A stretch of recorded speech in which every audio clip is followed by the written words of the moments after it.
Métodos para resolución de circuitos eléctricos en corriente continua y corriente alterna. Parte 1. Temas a desarrollar. Capítulo 5. Métodos de análisis de circuitos eléctricos en corriente continua y corriente alterna.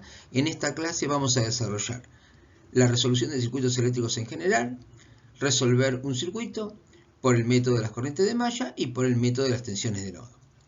La bibliografía recomendada es el libro Circuitos Eléctricos, cuyo autor es Jesús Fraile Mora, capítulo 1 y 2, y el archivo de red donde está contenido el desarrollo de este video puede verse en la dirección del campus indicado en la filmina. La resolución de circuitos en general. Definición de circuito. Es un conjunto de elementos activos y pasivos conectados de forma de constituir mallas o lazos cerrados. Un ejemplo de un circuito podemos verlo en la figura, el cual está constituido por una fuerza electromotriz E y una cantidad de impedancias conectadas como dice el circuito. Definición de diagrama. Diagrama es la topología del circuito como se ve en la figura. Con el diagrama queda definido la cantidad de elementos activos y pasivos intervinientes y la forma en que están vinculados. ¿Qué significa resolver un circuito? Significa, dado un cierto número de datos, obtener las incógnitas planteadas. Dados los elementos activos y pasivos componentes, se trata de obtener las corrientes en las ramas y las tensiones en los nodos. Otra manera de expresarlo es, dadas las excitaciones, se trata de obtener las respuestas. En la mayor parte de los casos se conoce el diagrama, la matriz de los elementos activos, la matriz de los elementos pasivos y se busca la matriz de las corrientes de rama o las tensiones de nodo. Resolución de circuitos simples. Existen diversos circuitos simples con una sola fuerza electromotriz que pueden resolverse mediante el empleo de los agrupamientos en serie, en paralelo o usando la transformación estrella-triángulo. Veamos un ejemplo. Sea el circuito a simplificar el mostrado en la figura. En el primer paso vemos que la impedancia 4 y 5 se encuentran en paralelo, con lo cual aplicando la fórmula que nos permite encontrar el paralelo de dos impedancias podemos encontrar una única impedancia que denominamos 4,5. Luego, en un segundo paso, si vemos que entre los nodos A, D y B se conforma un triángulo. Luego, 4, 5, 6 y 1 se encuentran formando un triángulo. Utilizando la transformación estrella-triángulo podemos encontrar los valores de A, B y C como se indica en la figura. Tercer paso. Si vemos el circuito simplificado, vemos que la impedancia 3 con A se encuentra en serie, con lo cual nos permite encontrar una impedancia equivalente. Lo mismo, la impedancia 2 con C están en serie, podemos encontrar el equivalente de ellas. Y luego, a continuación, quedará la impedancia B y la impedancia 7. En el cuarto paso, podemos ahora hacer el paralelo entre 3A y 4C, la cual nos dará una impedancia resultante que junto con la B y la 7 conformará una impedancia única. Luego, en el quinto paso, esa impedancia única R equivalente nos permitirá, haciendo el cociente entre la FEM y esa equivalencia, esa resistencia equivalente, calcular la corriente que entrega la fuente. Esta es una forma, digamos, para este circuito simple de poder encontrar las corrientes en función de hacer una transformación paso a paso utilizando lo visto al reducir impedancias en serie, impedancias en paralelo y usando la transformación estrella-triángulo. Sin embargo, este método se puede emplear en casos muy simples, como el del ejemplo planteado. Se han desarrollado otros métodos que permiten resolver problemas más complicados. Los métodos de resolución se agrupan de la siguiente manera. Cuando interesan todas las corrientes de rama, vamos a aplicar el método de las corrientes de malla o el método de las tensiones de nodo. Cuando interesen solo algunas corrientes en las ramas, se aplicará el método aplicando el teorema de Thevenin, un método aplicando el teorema de Norton o bien un método aplicando el teorema o principio de superposición. Número de incógnitas de un circuito. Del circuito conocemos la matriz de los elementos activos, la matriz de los elementos pasivos, impedancias de rama y el diagrama, es decir, cómo están conectados los elementos. ¿Cuáles son las incógnitas? Las incógnitas serán las corrientes en todas las ramas y las tensiones en todos los nudos. Llamando R al número de ramas y N al número de nodos, se cumple que R será igual a la cantidad de incógnitas y N-1 también será las incógnitas a determinar. Nótese que se han tomado N-1 en vez de N, ya que uno cualquiera de los nodos es lícito asignarle el potencial arbitrario, que generalmente se le asigna el valor 0. Por lo anterior, concluimos que se necesitará calcular R incógnitas de una red, por lo cual deberemos plantear R ecuaciones independientes. Si deseáramos calcular los potenciales o tensiones de los n nodos de la misma red, deberíamos plantear n-1 ecuaciones independientes. El método de las corrientes de malla. Introducción. El método de las mallas se basa en la utilización de circuitos cerrados que comúnmente se llaman mallas o lazos. El método se funda en la suposición de que en cada malla o lazo existe una corriente que le es propia y que se denomina corriente de malla. En la bibliografía, la corriente de malla también se la suele denominar como corriente de Maxwell. La adecuada composición de las diferentes corrientes de malla permite conocer todas las corrientes de rama. La ventaja del método consiste en que el número de corrientes de malla es inferior al número de las corrientes de rama. Trataremos un ejemplo para desarrollar el método.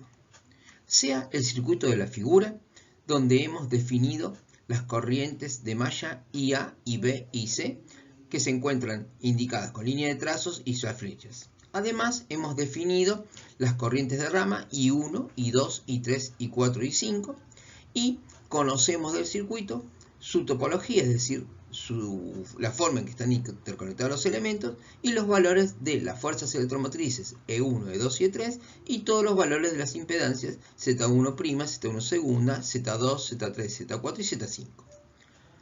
También se han indicado en la figura los nodos, indicados con 1, 2 y 3. Definiciones.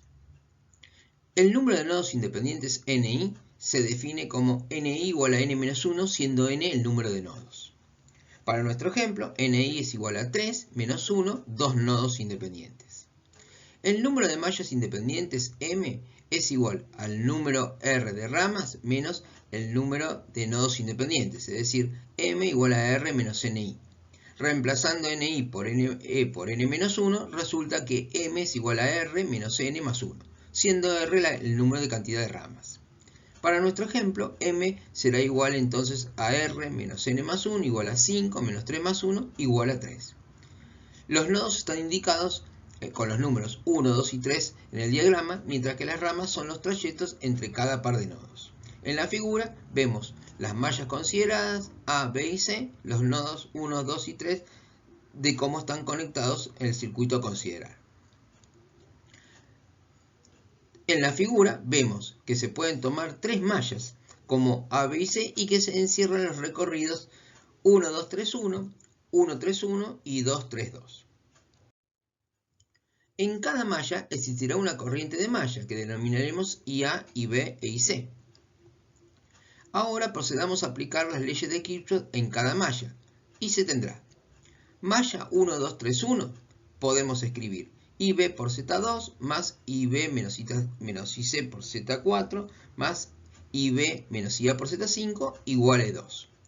Si ahora recorremos la malla 1, 3, 1, podemos escribir IA menos IB por Z5 más IA por Z1' más Z1 segundo igual a E1. Y por último, la malla 2, 3, 2 IC por Z3 más IC menos IB por Z4 igual a menos E3. Estas tres ecuaciones constituyen las tres ecuaciones correspondientes a las mallas IB, IA e IC. ¿Cuál es el origen de estas expresiones? Son la suma de las tensiones de las fuerzas electromotrices a lo largo de cada una de las mallas propuestas. Veamos el signo de la FEM. Hemos colocado el valor de menos E3, dado que al circular la malla 3 vemos que el sentido de circulación de la corriente es contrario al signo de valoración de la FEM E3. Reordenemos las ecuaciones planteadas. Luego, la malla 1, 2, 3, 1 será IA por Z5 más IB por Z2 más Z4 más Z5 menos IC por Z4 igual a 2. Para la malla 1, 3, 1, IA por Z5 más Z1 menos IB por Z5 igual a E1. Por último, la malla 2, 3, 2 y menos IB por Z4 más IC por Z3 por Z4 menos I3. Donde hemos definido en estas ecuaciones Z1 como la suma de Z1' más Z1 segundo, ya que se encuentran dos impedancias que están en serie. Definimos como impedancia propia de la malla ZA, ZBB y ZCC. En nuestro ejemplo, ZA es Z1 más Z5, ZBB Z2 más Z4 más Z5 y ZC Z3 más Z4. También podemos definir impedancias mutuas o de vinculación de mallas. En nuestro caso será ZB igual a menos Z5, ZBA igual a menos Z5, ZBC igual a menos Z4, ZCB igual a menos Z4, ZC igual a 0 y ZCA igual a 0. Podemos definir entonces, impedancia de malla es la suma de todas las impedancias que se encuentran recorriendo la malla. Impedancia mutua es la impedancia común a dos mallas. Reemplazando los valores en el sistema de ecuaciones del ejemplo, resulta entonces malla 1, 2, 3, 1, IA por ZA y B por ZB más 0 igual a EA. Malla 1, 3, 1, IA por ZBA más IB por ZBB más IC por ZBC igual a EB. Y por último, malla 2, 3, 2 igual a 0 más IB por ZBC más IC por ZCC igual a SC. Observar en las ecuaciones de malla que como no hay vinculación entre la malla 1 y 3, la impedancia correspondiente está indicada con el valor 0. Resolviendo este sistema de ecuaciones, encontramos las denominadas corrientes de malla IA, IB y C. A partir de las corrientes de malla, encontramos las corrientes de rama incógnitas. I1 será igual a A, I2 será igual a IB, e I3 será igual a IC. Luego, la corriente I4 será la diferencia fasorial de IB menos IC, y la corriente I5 será la diferencia fasorial de IA menos IB. Generalización del método. Considérese el circuito arbitrario ilustrado en la figura. En este circuito vamos a encontrar las ecuaciones de malla correspondientes indicadas como I1, I2, I3. Primer paso. Se enumeran las mallas y se asigna el mismo sentido de circulación para recorrer las mismas, con el objeto de obtener una ley de formación y poder sistematizar el método. Segundo paso. Con el mismo objeto, el sentido de referencia para las corrientes de malla independiente I1, I2 y I3 se eligen todos coincidentes entre sí e iguales al sentido de circulación adoptado. Tercer paso.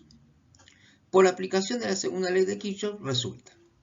Nota, recorro todas las mallas en el mismo sentido, en nuestro caso el horario. Malla 1. B1 más B4 igual a Z1 por I1 más Z4 por I4 más Z6 por I6. Malla 2 menos B2 igual a Z2 por I2 más Z5 por I5 menos Z2 por I6. Y malla 3 menos B3 menos B4 igual a Z3 por I3 menos Z4 por I4 menos Z5 por I5. Cuarto paso. En el grupo de ecuaciones anteriores se desean expresar ahora las corrientes compartidas entre dos mallas en función de las corrientes de malla independiente. Con ese objeto conviene elegir para plantear la primera ley de Kirchhoff a los nodos indicados como A, B y C, y en consecuencia resulta nodo A igual menos I1 más I2 más I6 igual a 0, nodo B menos I2 más I3 más I5 igual a 0 y nodo C I1 menos I3 menos I4 igual a 0. Nota, se elige arbitrariamente las corrientes entrantes al nodo con signo negativo y las salientes como positivas. De este conjunto de ecuaciones pueden despejarse las corrientes compartidas en función de las independientes. Luego, I6 es igual a I1 menos I2, I5 es igual a I2 menos I3 e I4 es I1 menos I3. Siendo I6, I5 y I4 las corrientes compartidas, y I1, I2 y I3 las corrientes de malla definidas anteriormente. Reemplazando adecuadamente las ecuaciones será malla 1 igual a B1 más B4 igual Z1 por I1 más Z4 I1 menos I3 más Z6 I1 menos I2. Malla 2 menos B2 igual a Z2 por I2 más Z5 I2 menos I3 menos Z6 por I1 menos I2. Y malla 3 menos B3 igual a Z3 por I3 menos Z4 por I1 menos I3 menos Z5 por I2 menos I3.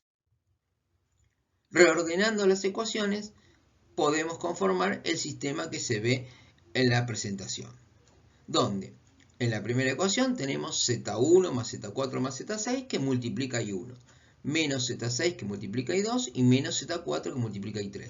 Eso está igualado a B1 más B4. Veamos la interpretación de esta ecuación.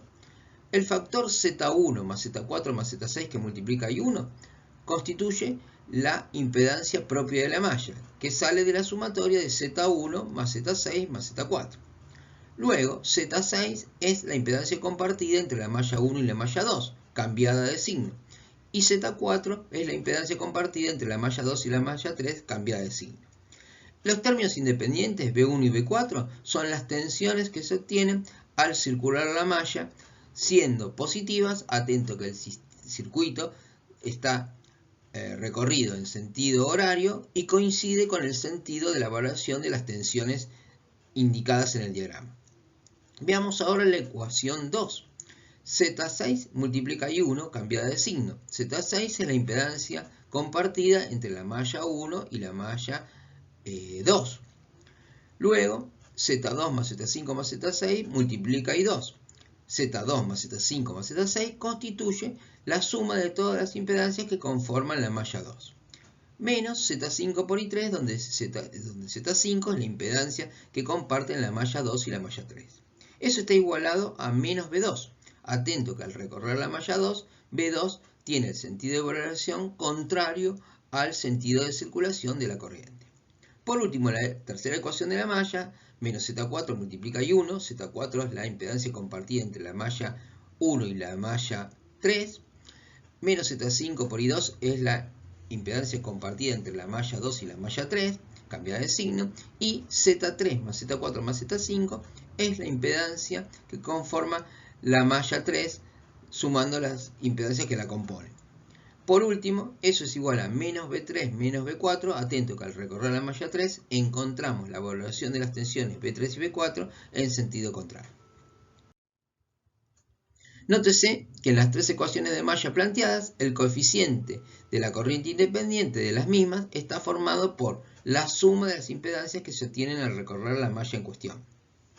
Además, por ejemplo, en la ecuación correspondiente a la malla 1, el coeficiente de la corriente independiente de la malla 2 es la impedancia de rama compartida entre la malla 1 y la malla 2. Estas impedancias compartidas aparecen precedidas por un signo negativo. Procesos similares ocurren para las ecuaciones correspondientes a la malla 2 y a la malla 3. Se observa que cada ecuación de malla tiene como término independiente a la suma de las tensiones de los generadores hallados al recorrer la malla correspondiente. Las tensiones serán computadas con signo positivo cuando su sentido de referencia es coincidente con el que circulación adoptado y con signo negativo en caso contrario. A través del análisis se advierte que existe una ley de formación que permite escribir las ecuaciones de forma sistemática y que pueden tomar el siguiente aspecto. La ecuación de malla 1 puede ser escrita como una Z11 por I1 más Z12 por I2 y así siguiendo si tuviera M mallas Z1MI por IMI. Igual a ¿qué? A la sumatoria de todas las tensiones que se obtienen al circular la malla 1. También podemos plantear una segunda ecuación de la malla 2 como Z21 por I1 más Z22 por I2 más Z2MI por IMI. Igual a la sumatoria de las tensiones que aparecen en la malla 2. Y así siguiendo, si tuviéramos MI malla, podríamos conformar la misma expresión. En forma condensada y matricialmente podemos escribir que el vector columna o matriz columna de tensiones de excitación es igual a la matriz de impedancia o matriz de impedancia del método de las mallas por la matriz columna de corrientes de malla independiente. Se dice entonces que la matriz columna de tensiones de excitación es igual a la matriz impedancia de malla o matriz impedancia del método de las mallas multiplicada por la matriz columna de las corrientes de malla independiente. En la ecuación se observa principalmente que aparecen dos tipos de impedancia, una con subíndices repetidos y otras con distintos subíndices, y se denominan Z alfa alfa, impedancia propia de las mallas, Z alfa beta, impedancia mutua o compartida. Es de aclarar que Z alfa beta es igual a Z beta alfa para los circuitos constituidos por elementos que se componen en forma eléctricamente simétrica, es decir, que la transferencia de energía puede realizarse con igual facilidad en ambos sentidos.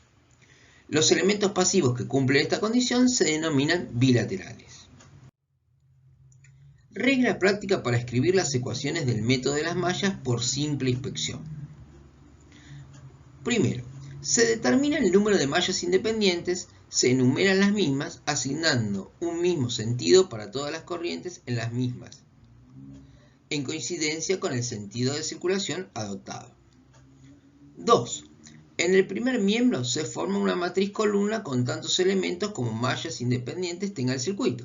Cada uno de los elementos es igual a la sumatoria, para la malla correspondiente a la fila en que se encuentra, de las tensiones excitadoras halladas al recorrerlas íntegramente. Se consideran positivas aquellas tensiones de los generadores cuyo sentido de referencia sea coincidente con el de circulación y negativas en caso contrario. El segundo miembro está constituido por el producto de dos matrices. Sumatoria de las B es igual a Z por I. 3. La matriz cuadrada de impedancias de malla se construye formando un cuadro con tantas filas y columnas como mallas independientes tenga el circuito. B sumatoria de B igual a Z por I, donde Z es la matriz impedancia de las corrientes de malla. Se coloca en cada uno de los elementos definidos la impedancia caracterizada por las letras de doble subíndice. Las impedancias con subíndices repetidos resultan de la suma de las impedancias encontradas al recorrer la malla identificada por dicho doble subíndice, siendo siempre positivas. Las impedancias con subíndices distintos son iguales a las impedancias de la rama compartida entre las dos mallas, identificadas por dichos subíndices, cambiada de signo. 4. La matriz columna de corrientes incógnitas está constituida por tantos elementos como mallas independientes tenga el circuito. Ejemplo 1. Aplicación del método de las mallas. En el circuito de la figura, determinar las corrientes de mallas definidas como I1, I2 y I3. Malla 1.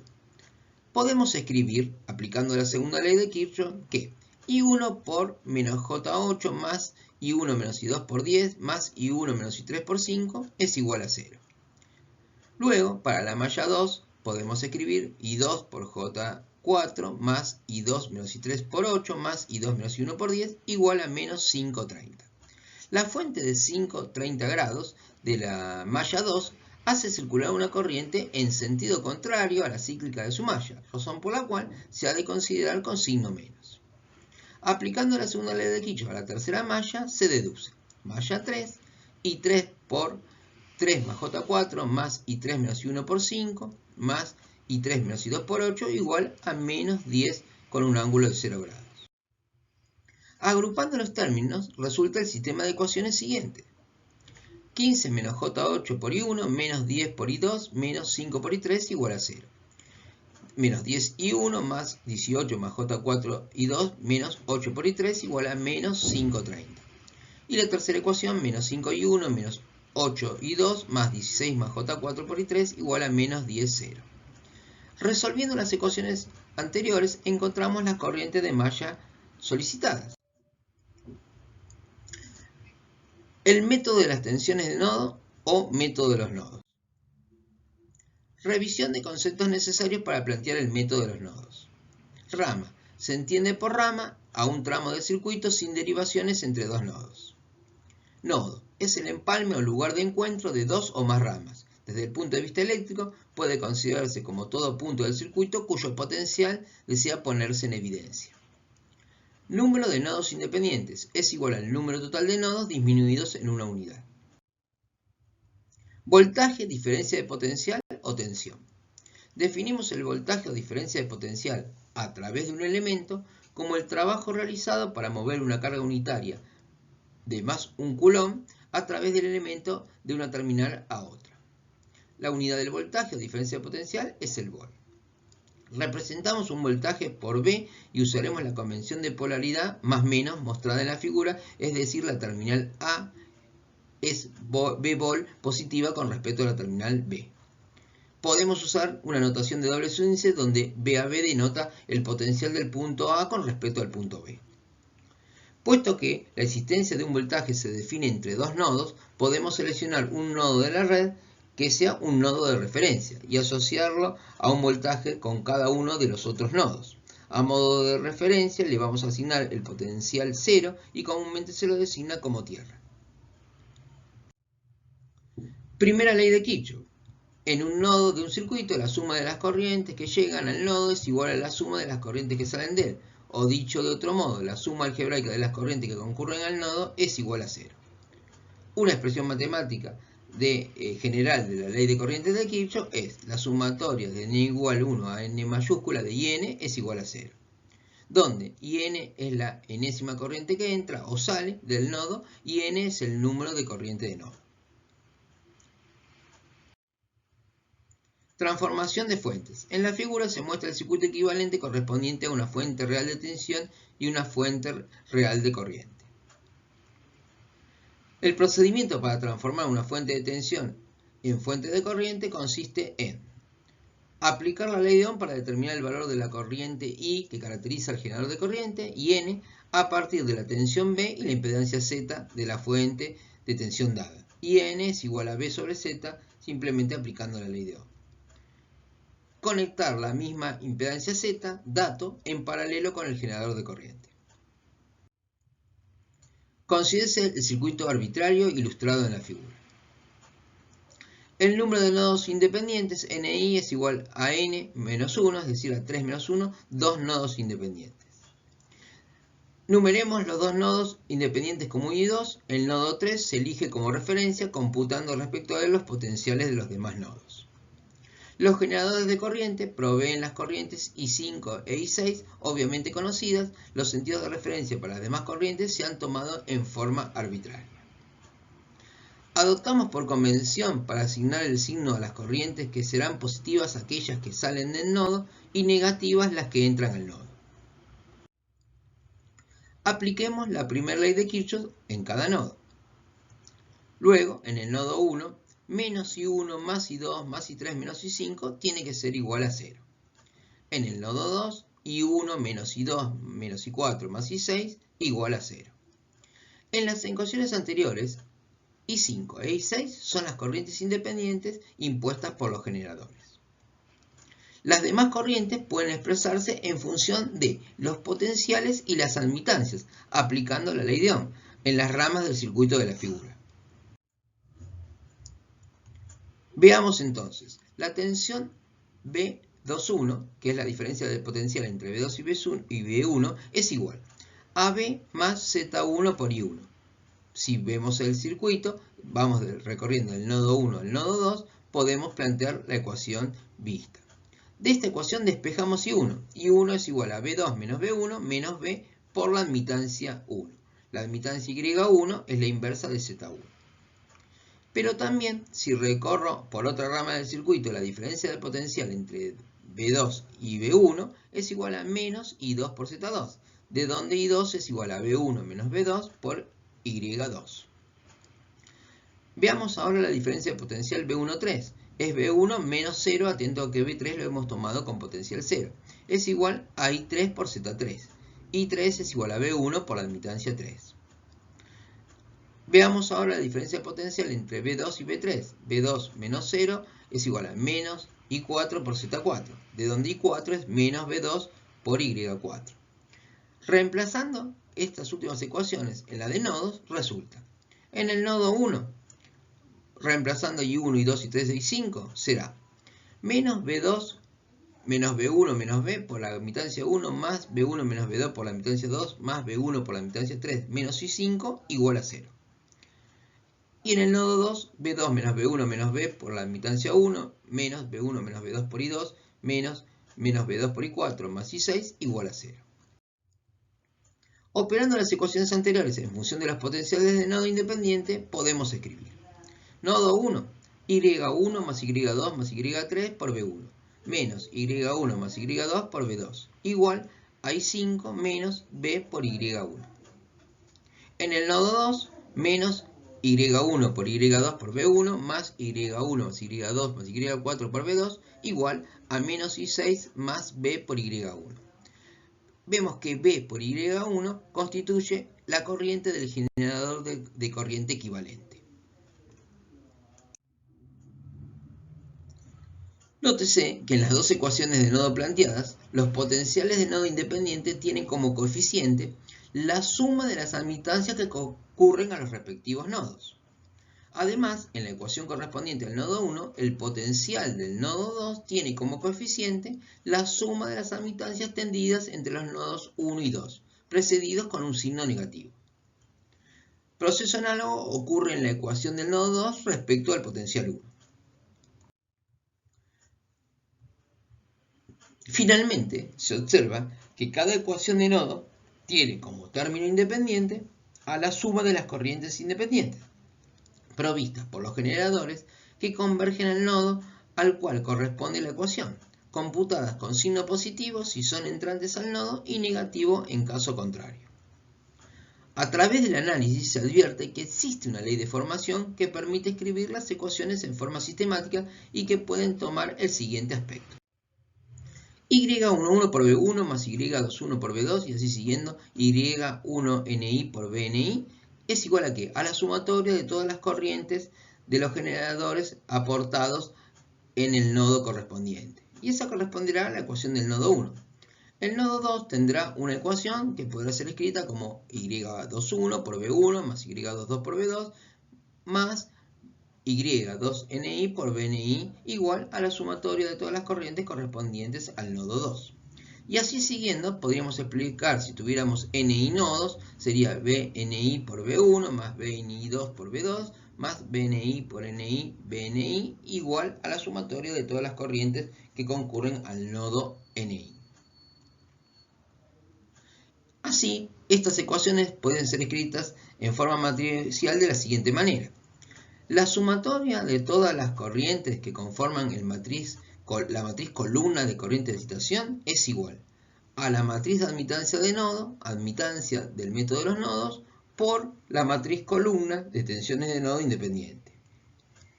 Se dice entonces que la matriz columna de corrientes de excitación es igual a la matriz de admitancia de nodo o matriz de admitancia del método de los nodos multiplicada por la matriz columna de tensiones de nodo independiente. En las ecuaciones se observa principalmente que existen dos tipos de admitancias, unas con subíndices repetidos y otras con distintos subíndices, y se denominan Y-alfa-alfa, admitancias propios de nodos. Admitancia alfa-beta, admitancias mutuas entre dos nodos. Es de aclarar que la admitancia alfa-beta es igual a la admitancia beta-alfa para circuitos constituidos por elementos que se comportan en forma eléctricamente simétrica, es decir, que la transferencia de energía puede realizarse con igual facilidad en ambos sentidos. Los elementos estudiados hasta aquí cumplen con esta condición y se llaman bilaterales. Como ejemplo de elementos que no cumplen con esta condición y que están fuera del alcance de la asignatura, podemos citar elementos como diodos y transistores. Regla práctica para escribir las ecuaciones del método de los nodos por simple inspección. 1. Se determina el número de nodos independientes eligiendo la referencia y numerándolos. 2. En el primer miembro se forma una matriz columna con tantos elementos como nodos independientes tenga el circuito. Cada uno de los elementos es igual a la sumatoria, para el nodo correspondiente a la fila en que se encuentra, de las corrientes excitadoras que convergen al nodo en cuestión. Se consideran positivas aquellas corrientes de los generadores cuyo sentido de referencia es entrante al nodo, y negativo en caso contrario. El segundo miembro está constituido por el producto de dos matrices. 3. La matriz cuadrada de admitancia de nodo se construye formando un cuadro con tantas filas y columnas como nodos independientes tenga el circuito. En cada uno de los elementos definidos se coloca una admitancia caracterizada por la letra Y con doble subíndice. Las admitancias con subíndices repetidos resultan de la suma de las admitancias de las ramas que concurren al nodo identificado por el doble subíndice, siendo siempre positivas. Las admitancias con distintos subíndices resultan de la suma de las admitancias de las ramas tendidas entre los dos nodos identificados por los índices cambiada de signo. 4. La matriz columna de tensiones incógnitas está constituida por tantos elementos como nodos independientes tenga el circuito. Nota, en el caso de que existan en la configuración a resolver generadores de tensión, con el objeto de aplicar la regla anterior, debe convertírselos en generadores de corriente aplicando lo desarrollado al estudiar la transformación de fuentes. Ejemplo de aplicación del método de los nodos. Escribir las ecuaciones de las tensiones de los nodos del circuito de la figura y expresarlas en forma matricial. En la figura vemos el circuito a resolver donde elegimos el nodo 3 como referencia y numeramos los nodos como se indica en la figura. Vamos a suponer arbitrariamente los sentidos de las corrientes de ramas indicados en la figura como I1, I2, I3, I4 y I5. Aplicaremos la primera ley de Kirchhoff a cada nodo. Nodo 1. I1 más I2 más I3 igual a 0. Nodo 2. I4 más I5 menos I3 igual a 0. Expresamos las corrientes en función de las tensiones de nodo y las impedancias. Luego, B1 menos B3 es igual a 10 por I1 más 5, 0 grados. Luego I1 es B1 menos 5 sub 0 dividido 10. B1 menos B3 también es igual, para la otra rama, entre 1 y 3, igual a J5 por I2 menos 10, 45. Y luego I2 es igual a B1 más 10, 45 sobre J5. La diferencia entre B1 y B2 es igual a 2 más J2 por I3, luego I3 es B1 menos B2 sobre 2 más J2. Y la diferencia B2 menos B3 es 3 menos J4 por I4, luego I4 es B2 sobre 3 menos J4. A su vez también B2 menos B3 es 5 por I5, luego I5 es B2 sobre 5. En el nodo 1, si reagrupamos las expresiones, podemos escribir B1 menos 5, 0 sobre 10 más B1 más 10, 45 sobre J5 más B1 menos B2 sobre 2 más J2 igual a 0. Y para el nodo 2, B2 menos B1 sobre 2 más J2 más B2 sobre 3 menos J4 más B2 sobre 5 igual a 0. Agrupando los términos, las ecuaciones resultarán. La ecuación del nodo 1, 1 sobre 10 más 1 sobre J5 más 1 sobre 2 más J2 que multiplica a B1, menos 1 sobre 2 más J2 que multiplica a B2 igual a 5, 0 sobre 10 menos 10, 45 sobre J5. Si analizamos esta ecuación y vemos el circuito, vemos que el término que multiplica B1 resulta de que la sumatoria de las admitancias que concurren al nodo.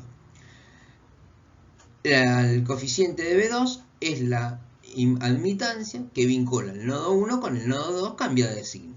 Y el término independiente lo constituyen las fuentes de corriente que entregarían una corriente 5 sobre 10 en el caso del generador 1 y 10,45 J5 en el caso del generador 2. La ecuación 2, vemos que a B1 lo multiplica la admitancia que vincula 1 al nodo 2, o sea que es 2 más J2, coincide con la admitancia que vincula el nodo 1 con el nodo 2, más 1 sobre 2 más J2, más 1 sobre 3 menos J4, más 1 sobre 5, que multiplica a B2, siendo estas admitancias la suma de las admitancias que concurren al nodo 2. El término independiente es igual a 0, ya que al nodo 2 no concurre ninguna fuente de corriente que aporte en el nodo 2. La matriz cuadrada que contiene las admitancias Y11 es igual a 1 sobre 10, 1 sobre J5 y 1 sobre 2 J2, y que representa la admitancia propia del nodo 1. La admitancia 1,2, que es igual a la admitancia 2,1, es igual a 1 sobre 2 más J2, representa la admitancia entre nodos. Y por último, la admitancia Y22, 1 sobre 5 más 1 sobre 3 menos J4 más 1 sobre 2 más J2 representa la admitancia propia del nodo 2. En la primera ecuación, el término independiente representa la suma de las corrientes independientes aportadas por la fuente de tensión correspondiente. El signo se asigna tomando como positiva la corriente que entra al nodo y como negativa la que se aleja del mismo. El término independiente de la segunda ecuación resulta cero, ya que no hay fuente alguna en las ramas conectadas al nodo 2.